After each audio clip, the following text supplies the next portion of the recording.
If you're in Seattle, and you need to buy or sell a home, we'll be right there for you.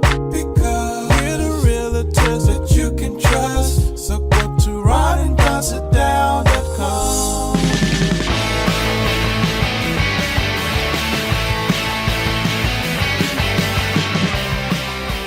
You're listening to The Ron and Don Show on the Ron and Don Radio Network. Hey, you guys, what's going on? And welcome to another edition of The Ron and Don Show. And we are back in the Ron and Don Real Estate Studios. What is up, Ron and Don Nation? Hey, coming up on the Ron and Don Show, we're going to talk about an IRS worker who's been furloughed, and he always had this dream job. Yeah. And you're not going to believe what his dream job is. And I was actually thinking about this yesterday. Not about the job that he's doing, but about a job that maybe that I would do.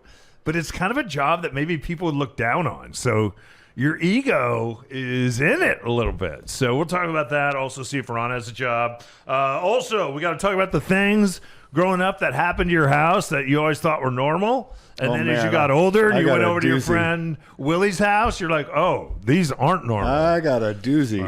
Also, before we get to that, let's get to this. Let's talk about Amazon layoffs. 2 weeks ago, they said, we're going to get rid of 600,000 people, and they're going to be replaced by robots. And then to clarify, they said, well, robots are going to be working next to, do you say robots? Robots.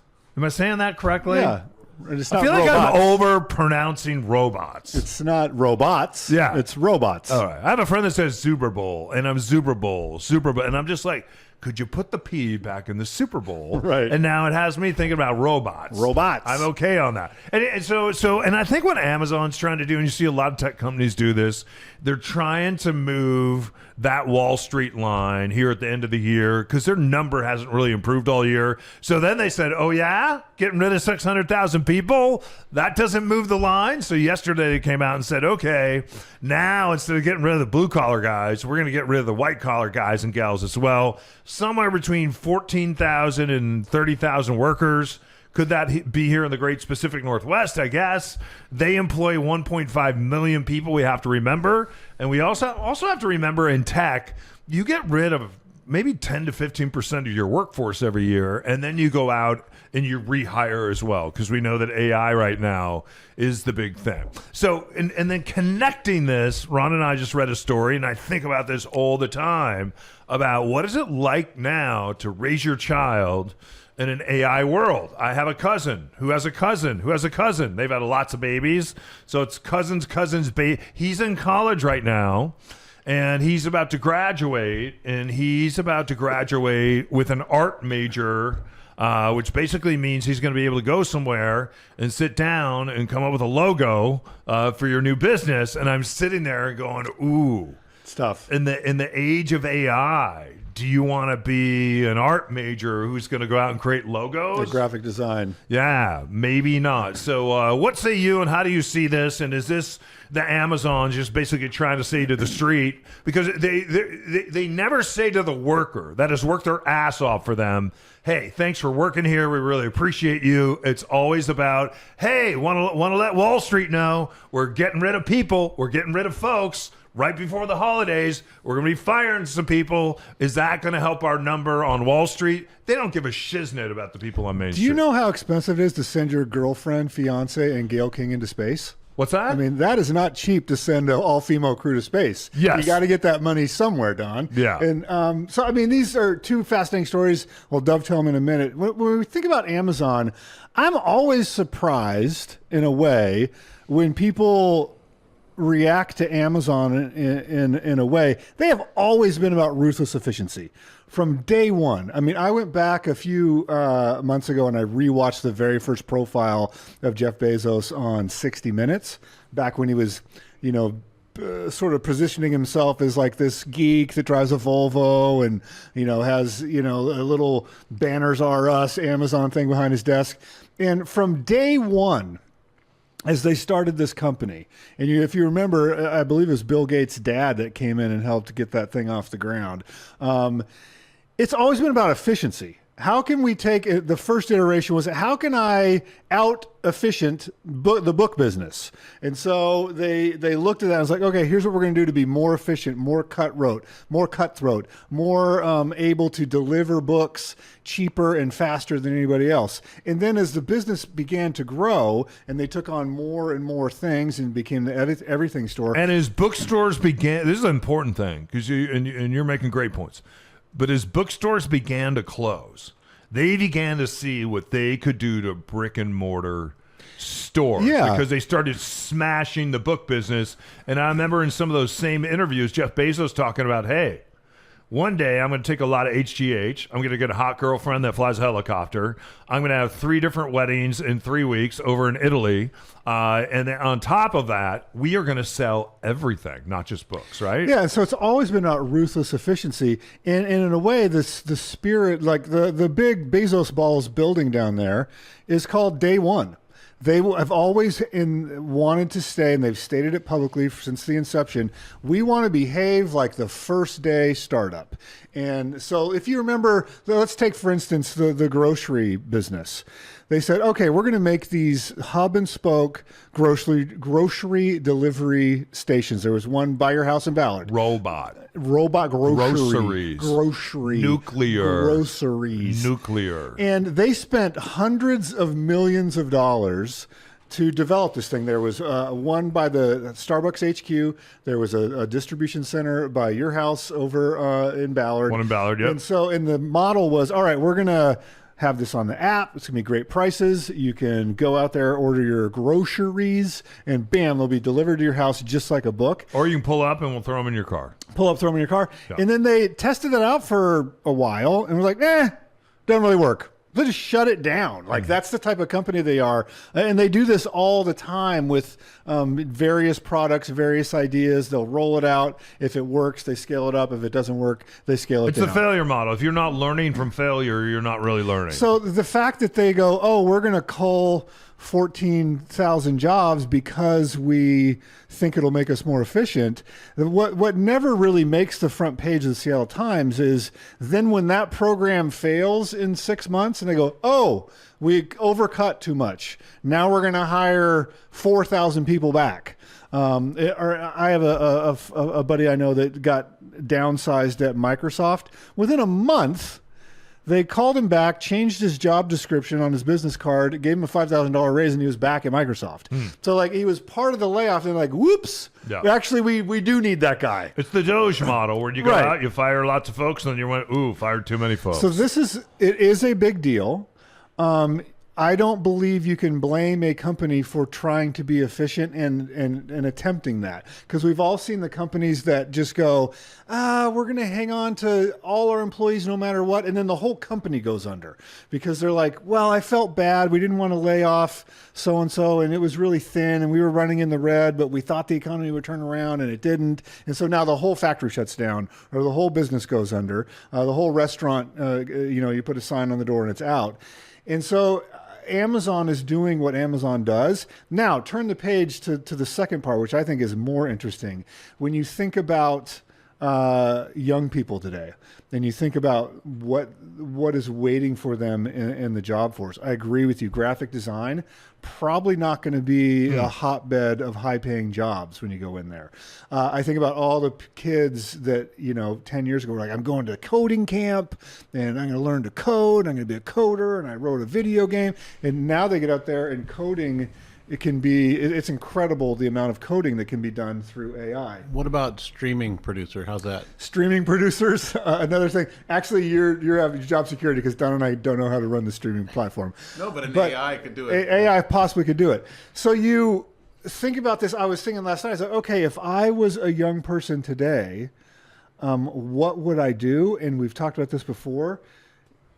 Go back to unduplicatable jobs. The trades. Everybody needs a place to live. Everybody needs to eat. Everybody needs medical care. Everybody needs, their car worked on or mechanics. So is there going to come a day when AI could possibly fix your car? Maybe. Like, I think that's a long way off.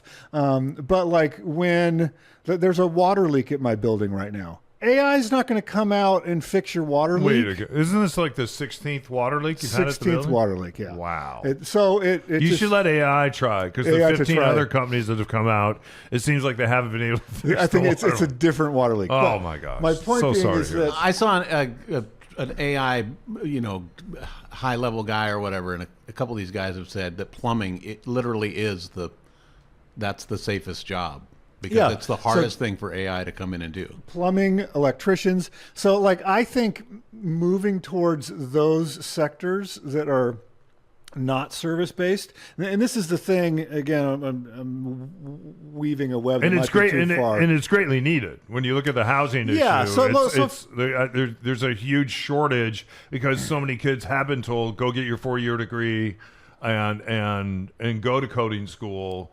or get your 4-year degree and then get your master's degree and become a master of nothing. Right. The one thing it's greatly needed. This big push from the right about manufacturing jobs and all that. The one thing I will give credit for, the kernel of truth in that, I don't love how everything's been implemented, is we in the 70s, 80s, and 90s went to a service economy. That's what we wanted to be. Banking, coding, software, all of these sort of white-collar service-oriented jobs, and all the manufacturing jobs we sent away. And that's Bikini barista. And so that's come back to, haunt us in a lot of ways. Thank you, Matt. And so I fell on deaf ears. I think that, if I was advising a young person today, having the entrepreneurial spirit to say, go out. If you were, like, to Matt's point, if you had a plumbing business and you were running 5 trucks or 10 trucks and you called people back on time, you showed up on time, you stood behind your work when you made a mistake, you would be a millionaire. You would be a millionaire. Like, and you've talked about this a million times, when your drain is out and you've got guests in your house paying the amount of money they pay to stay in that house, you call whatever the plumber's bill was, you don't negotiate that. They come out and fix the problem. That's right. Period. Yeah. It's like, oh, I guess that was $2,000. Okay. What else am I going to do? Yeah. I have to say, if you think about the amount of money that parents spend, and we spend on soccer games and maybe tutors, and I think about just the money that you invest in a phone so your child can carry around a phone, and every kid at school has a phone. If you were to take some of that money, and this is something that we didn't have. We didn't know about dollar cost averaging, or we didn't know about leverage, or that your youth is really leverage, or your years are leverage.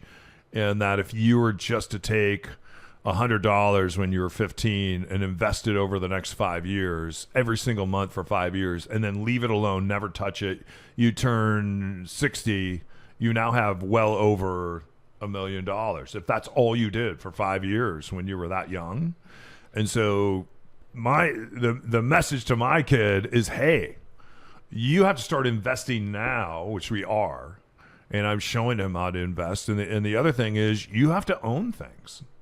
Whether that be companies like you just talked about, Ron, or whether that be real estate, you have to own things, because we don't really know. You hear, I heard Bill Maher say the other day, and he had on 2 AI experts, and he's just like, yeah, I don't think AI is going to replace as many jobs as we think it is. And Bill Maher is 70. And these guys just looked at him, and I think Mark Cuban was one of the older guys that was on the panel. So there's 3 of them. They just looked at him and they said, man, you have no clue. You have no clue about what is coming down the pike when it comes to AI. And then so Bill Maher asked, well, what's the answer for that? Well, then the answer becomes, well, some kind of universal wage. How can we create a universal wage when we can't even create universal health care? How do we do that? I'm not smart enough to answer that question. And how do we create a universal wage when we can't create universal health care? And now we can't even feed people through a SNAP program. We're about to ensure that every 3 out of 5 Americans is standing in some food line somewhere if we get on the other side of the holidays and the government's still shut down. And along with that, we have seniors out there now that weren't allowed to invest. So you end up overpaying a lot of times into Social Security. And now Social Security is on the rocks. I remember taking a class in college when I was 18 years old about how Social Security was on the rocks back when I was 18. So it's always been something that's been on the rocks. George W. Bush said, hey, what if we looked at maybe privatizing some of this? And people said no. And now here we are thinking we're going to come up with some kind of universal wage in the age of AI when we don't have universal health care and we can't figure out Social Security together. And now we're headed into the holidays and there's a lot of folks out there. I mean, I went to a food pantry the other day to drop off some food. They don't have a lot of food right now. More in a minute.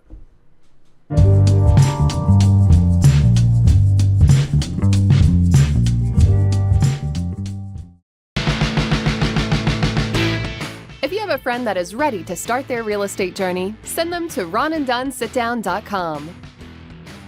All right, you guys, welcome back to the Ron and Don Show. Don't forget, if you need us, just reach out. Go to ronanddonsitdown.com, and we can help you buy, sell, or invest in real estate today. Next segment, let's take you to BuzzFeed. If you haven't been out to BuzzFeed, ask a question. And then normal, everyday people like ourselves, we jump in and answer the question. Here's the question. What's something your parents did that seemed normal at the time, but you now realize was actually really weird? And so then they go through and they start posting things. And some of these things don't seem so weird to me. They do seem normal at the time. This one, though, does seem weird. Our beagle sat at the dinner table with all of us in a human chair. Had his own plate, would wait for my mom to make his plate, and was surprisingly well-mannered for this. He liked to be included in the conversations. I would say that's pretty weird. Also, I don't think this is weird. If you see a penny, heads up, pick it up. But if it's a tails, flip it over. And leave it for the next person. I don't think that's weird. I think that was common. just kind of a thing you did back then. 3, in my house growing up, boring or I'm bored were naughty words. And then my parents would make us polish silver. My parents would get pretty upset if you said that you were bored. You didn't. My mom would lose her marbles if I said I was hungry.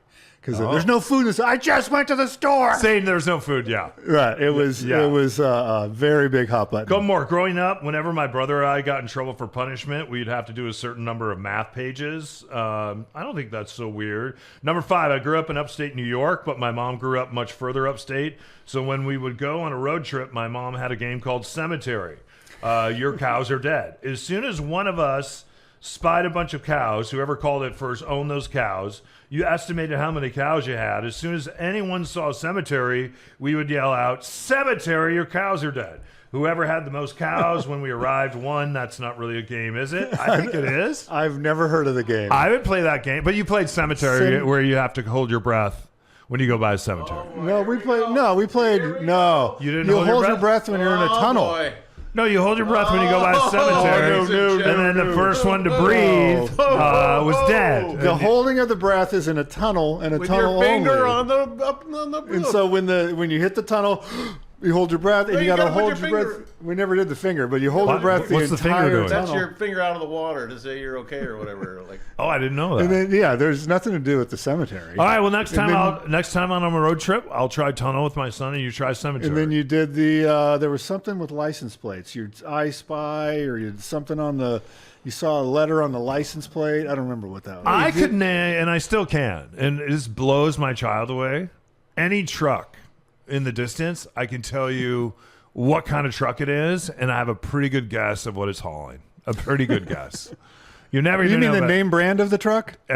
Yes. Even to the recent models? Oh yeah. If it's a White Star, I know. If it's a white, which is different than a White Star, I know. If it's a Okay. Kenworth, I know a Kenworth, and a Kenworth hauling logs is different than a Kenworth that's a suicide jockey, which is different than a lot of people will mix up the front grill of a Kenworth with a Peterbilt. Those are not the same. Can you, a Mack truck, you always, because my dad drove, and I would play this game with my father when I would ride in his truck. Yeah. So I'm very, very good at it because he was great at it. Can you give us the O'Neill power rankings of like the best truck to the worst truck? Of course I can. What is the number one truck? Are we talking short haul or long haul? I'm talking just overall.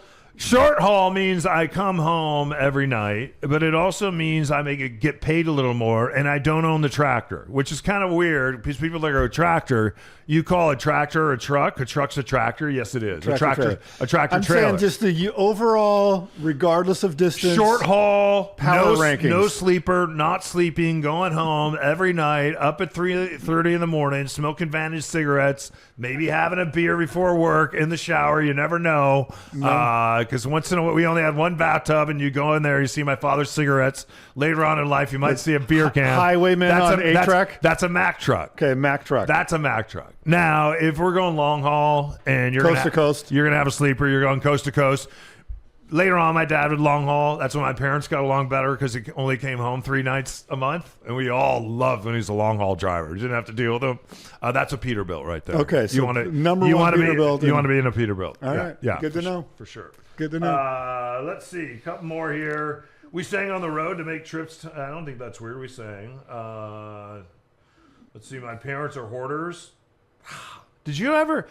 It was weird when my parents weren't hoarders, but it was weird to go over to Billy Weatherall's house, and we would make all these tunnels through his house, which we thought was just kind of normal. And then you realize later on, we're making tunnels through your parents' hoard. And then every once in a while, you'd run in like a full-size pizza or something, and you're like, wow, this is... You got in the garage. We could build tunnels from the house out into the garage, back into the house, through the backyard, back in the house. It's because Billy Weatherall's parents were hoarders. But when you're young, man, it was just a cool place to build a fort. Can I tell you mine? And it's quite macabre. It's very weird. Are your parents listening? Maybe. And it didn't freak me out until later. So my mother was a blood tech phlebotomist for her entire career in hospitals. And so that was her job. And she also, when we lived in Albuquerque, where I was right around the corner from you guys, she was like, I'm going to get into gardening. I'm going to have the best rose garden that Albuquerque, New Mexico has ever seen. So we had which is not easy because there's not a lot of. It's not easy. It's a lot of. I had to dig a lot of post holes there. You're digging. Not great. Albuquerque is built on the side of the Manzano Mountains. So what she the discovered, Sandia Mountains, which are the Rockies, and there's a lot of granite, and there's not a lot of black. To your point, soil. thank you for bringing that up. So to what she found out is that there was not enough iron in the soil to grow good roses. So she was at work one day. I'm probably 5 years old. And she goes, you know what has a lot of iron in it? Is blood. Yeah. So when the blood would expire, there was this big refrigerator at the hospital, and you can only keep the blood for a certain amount of time. When the blood would expire, she would put it in a grocery bag. Oh, that's gross. Bring it home, and we had a special shelf in the gardening section of our garage with about 2 to 3 gallons of blood in the plastic quart jars, so the bags. Where was the blood like on a 105-degree day? In the bag. In Albuquerque, New Mexico. In the bag, in the garage. And so what we would do when it was time to feed the roses is you would grab a bag of expired human blood, go out to the rose garden, and you would snip off the pipe, the little tube, and you would squirt the blood into the flower bed along the rose bushes. This went on for years. So in my mind, as a 5, 6, 7, 8-year-old, everybody had 3 gallons of blood in their garage for gardening. That was a normal thing. Yeah. So like if I went over to Kevin's house and they were working in the garden, I was like, dude, where's your blood? When are we putting blood on these flowers to get them popping? Mm-hmm. And people looked at me like I was absolutely lost my mind. And so I don't remember when they phased that out, maybe in the 80s. But for quite a few years, my mother would bring home expired blood and it would sit on the shelf. And just as a sidebar to that, I injured myself one time playing in the street, and blood was squirting out of my forehead. And again, I'm like 8 or 9 years old. I was like, I need to save this. Get it to the car. Because my mom can put it in a bag and like get it back to me. Right. So I'm the blood is dripping off of my face. and I'm saving it. Yeah. I'm not worried about the injury. I'm worried about Saving a couple saving flowers. the blood. Yeah. And so I get to the front door, my face is covered in blood, and I'm so proud of myself because I have a full handful of blood ready to be whatever we do with it. I don't know what we do with it. And I'm like, Mom, I captured the blood. You got it. Get the bag. Yeah. And she of course, was more How did the worried. flowers look? Amazing roses. Oh, they did. Incredible amount of roses. So it worked. Oh, my God. They're the best roses in New Mexico. Really? It was insane. Wow. So, but turns out not every family does that. Yeah. That reminds me. After my dad had left, my mother, of course, slept alone, as far as I know, and he had 4 kids in the house. And my brother decided that he was going to start growing tomatoes. Remember this. In the family garden. And so he started growing some tomatoes out there.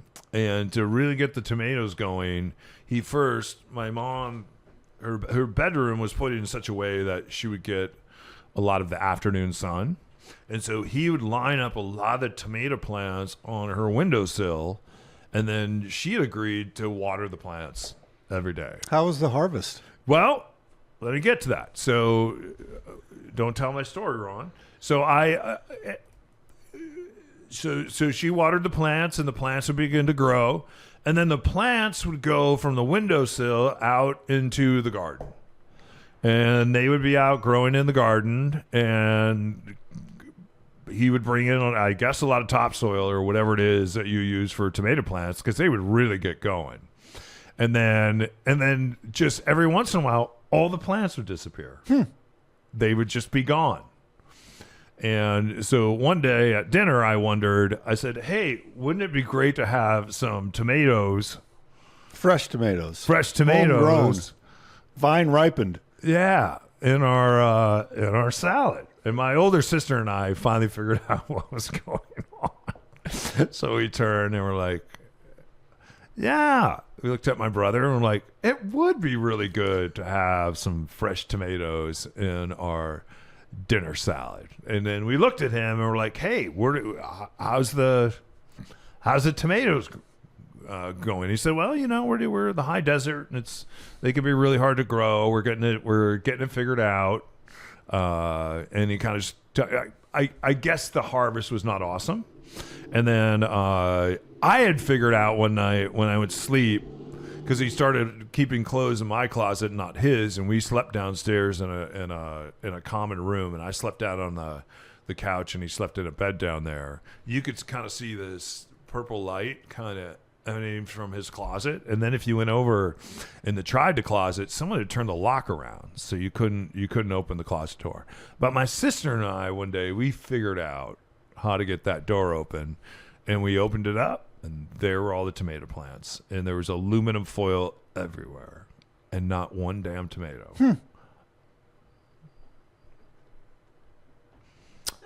First grow operation, I think, Virginia O'Neill was ever a part of. We will see you on the other side of this.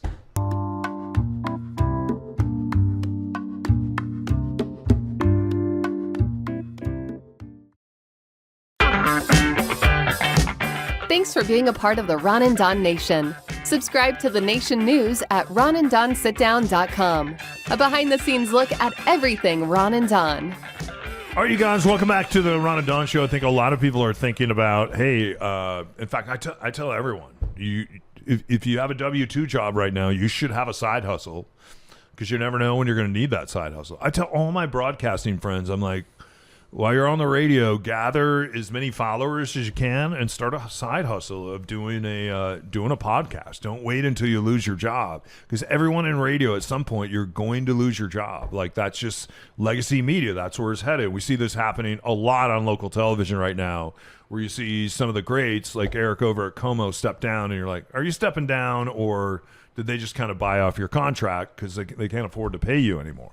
So we're going to see that happening a lot. I thought this was interesting, because you'd think if you worked at the IRS and you're a government entity that collects money for the government, you think you would have a job for the rest of your life, but not Sure. so much so when Doge stepped in and started cutting jobs. Some of the jobs they started cutting were jobs at the IRS. And I think some of that is they're thinking, hey, some of the stuff that we have agents doing, maybe we can have AI do, which I'm sure they can. A gentleman by the name of Isaac Stein, he was just furloughed, not fired from the IRS. And this comes to us through the Wall Street Journal.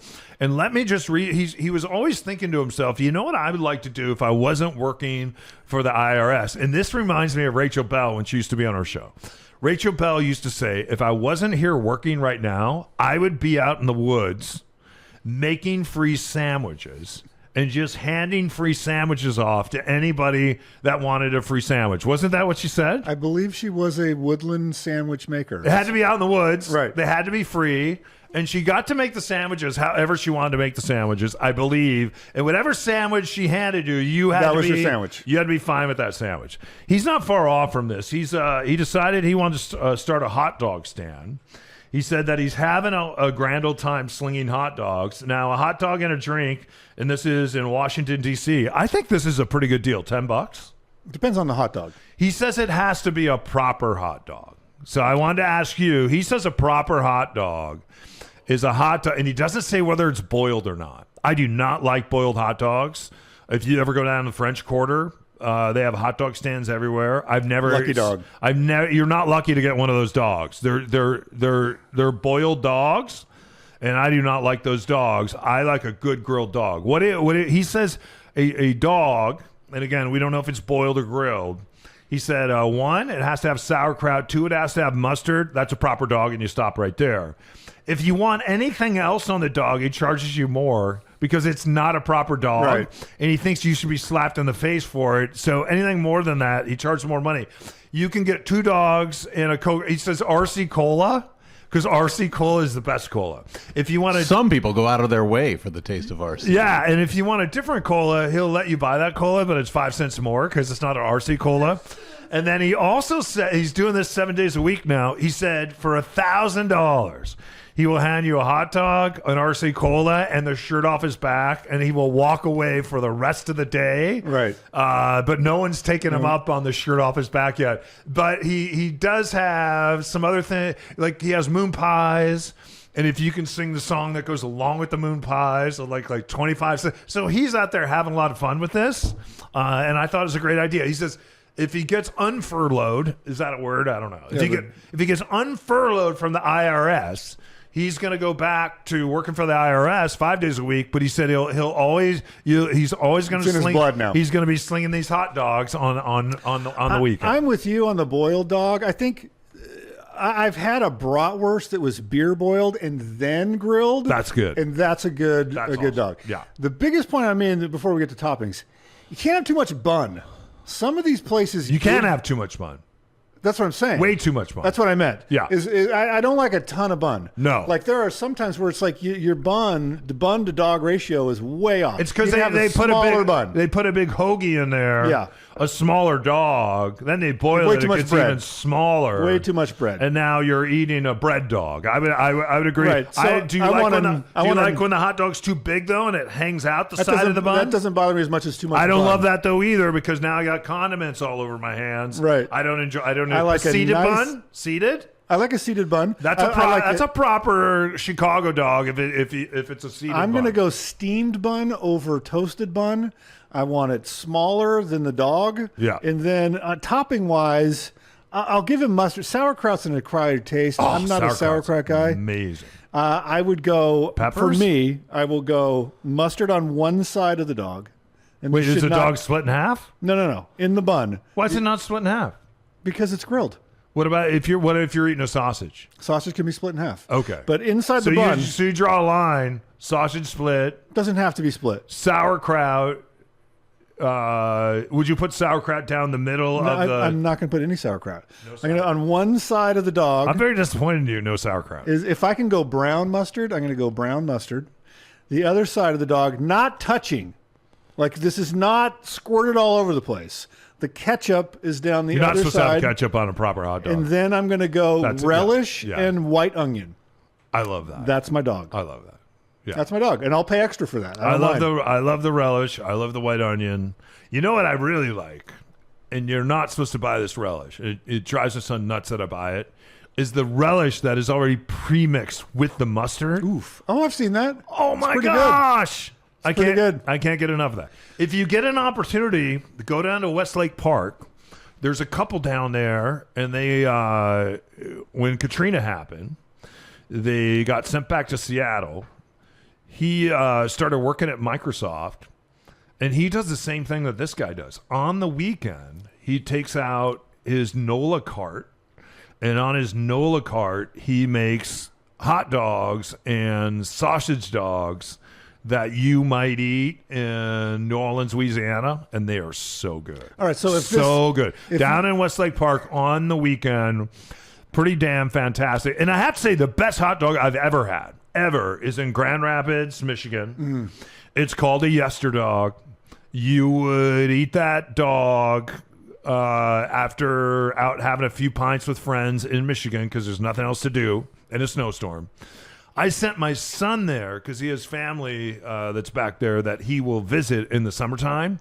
He agrees that the Yesterdog may be the best damn hot dog he's ever had. And he said damn, and he was only 9 years old at the time, and I let him say it. He said, "Can I cuss, Dad?" And back then it was Daddy. "Can I cuss, Daddy?" I said, "Of course you can, as long as it's appropriate. Best damn hot dog, Daddy, I've ever had." Have you ever had a Ben's Chili Bowl half and half in Washington, D.C.? You always bring up the Ben's Chili Bowl. It's reminds me better of than Mike's the Chili Yesterdog. Bowl here in Ballard. It's and better. Boy, in fact, I was just trying to half buy and half. Mike's Chili Bowl, and I thought, what if? They don't do hot dogs What there. if they do? Do they? What I've never been. if I got the guys together after one of the shows and we went and we had a Mike's Chili Bowl? I think you guys would be really. It comes in a styrofoam. I have no problem with this. It's a plastic spoon. It's a styrofoam bowl. The chili goes in. Just like grated Kraft Mexican cheese. Not really Mexican. It's Kraft. It's thrown on top. It's not melted. I would love it if it was melted. And then some white onion and some Tall House crackers. I'm just saying. No, club crackers. Horrible. Absolutely horrible. And I don't know how.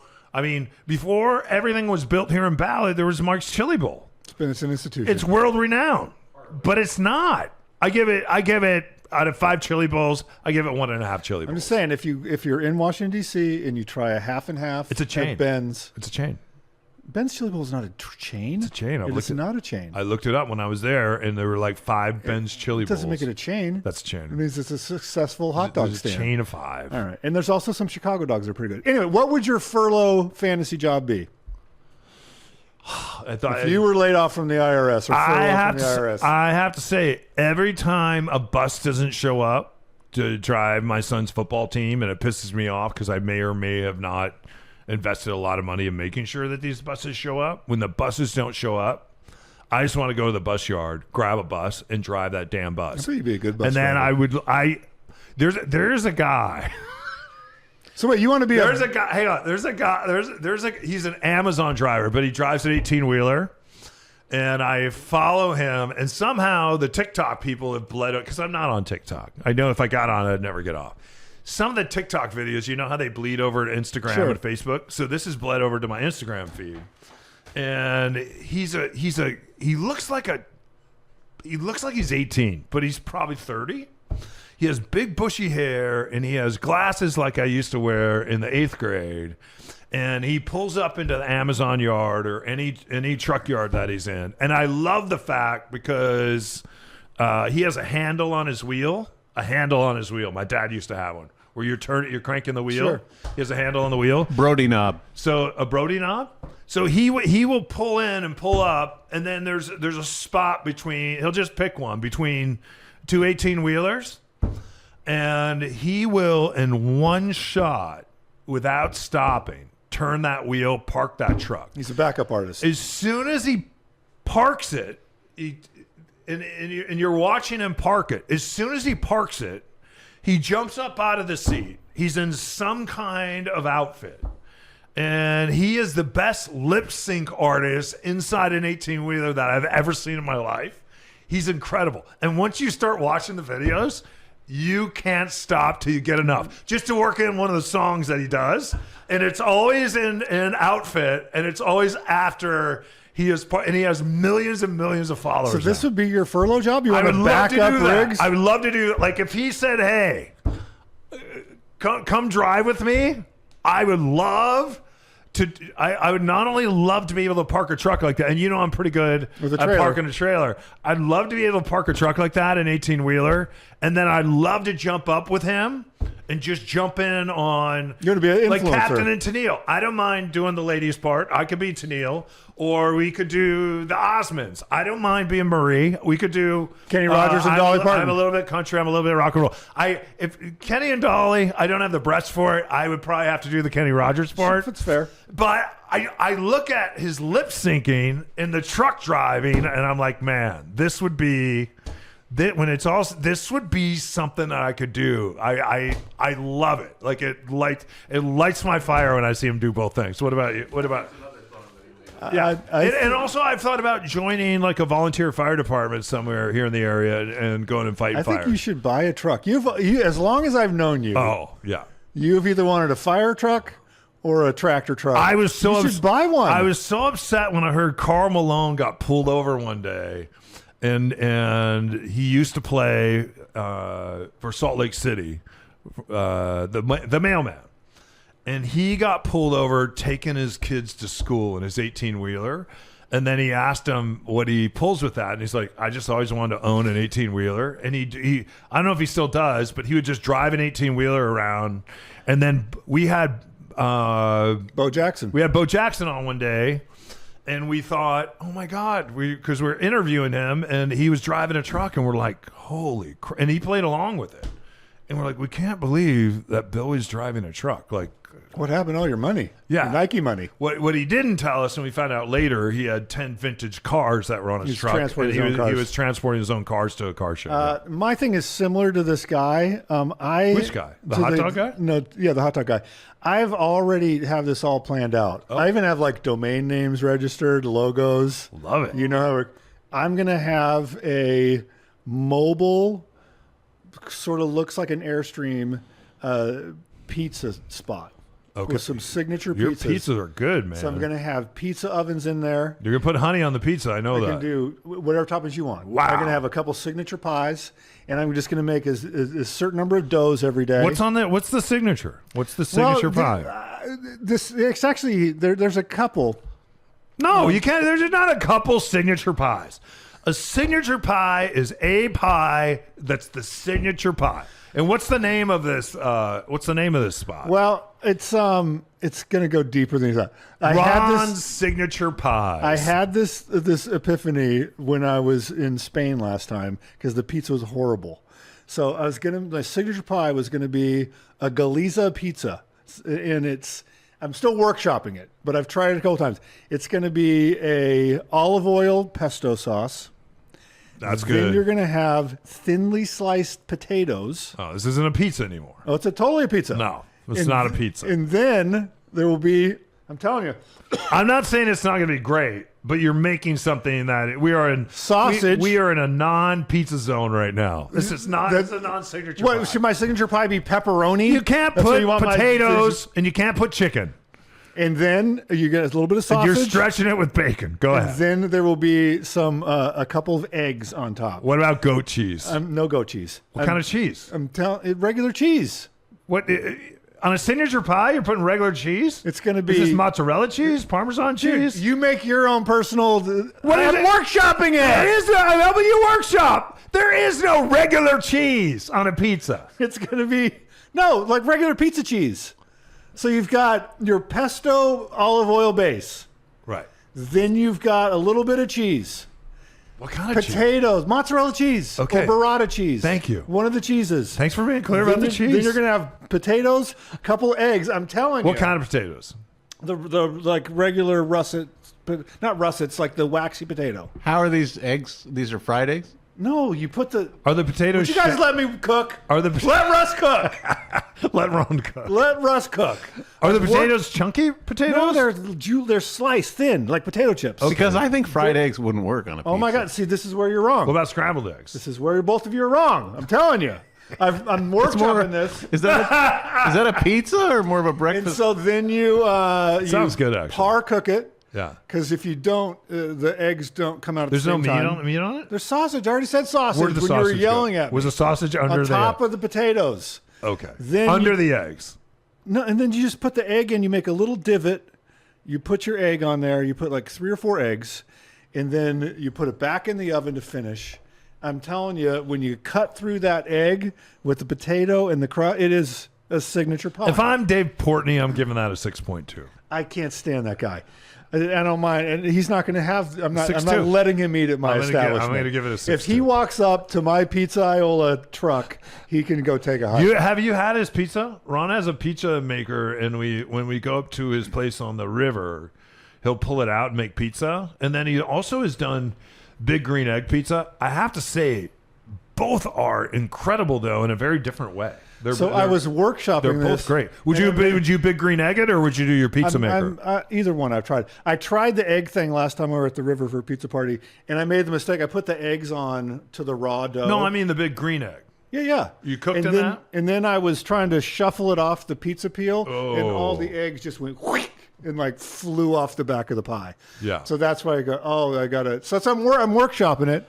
That'll be a signature pie. My son is very critical of anything I cook, and not that he's a great cook, but very critical of anything I cook. And I have to say, anytime we go up there and he eats that pizza pie, it's all he talks about. The secret is you let people pick their own toppings. And Well, then they you have forgot. no room to. Where's the hot complain. honey? Not on the Galiza. If you want it, you can. That's have a it. huge mistake. Honey and potatoes. The I don't think. hot honey. You can have it if you want it. What do you put it's the on hot table. honey on? When it's like a pepperoni got or it. margarita. All right, we're out. Hey, you guys, thanks for listening to this edition of the Ron and Don Show. We sure do appreciate it. And I can't believe that hot honey does not go on the signature pie. You know what? That's my signature. It's a little disappointing. I'm not going to come by my truck and sing for you. Okay. Fair enough. Oh, but I will come and put out your Wildland Fire. Perfect. How about that? Yeah. Hey, if you need us, if you're thinking about buying, selling, or investing in real estate right now, as we head, in fact, we're going to be on the other side of October 31st, 2025. If you're thinking about buying real estate, especially investing in real estate, this is the time to do it. What a lot of people have done, in fact, we just delisted, and we're going to talk about this on our Friday show. We just delisted a house and took it off market, getting it ready for the spring market.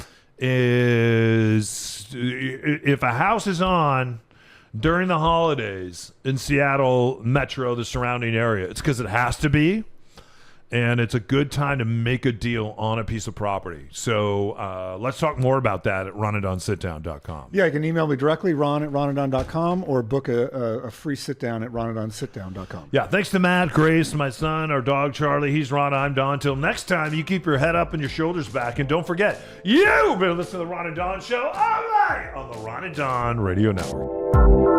Thanks for listening to the Ron and Don Show. Please hit subscribe.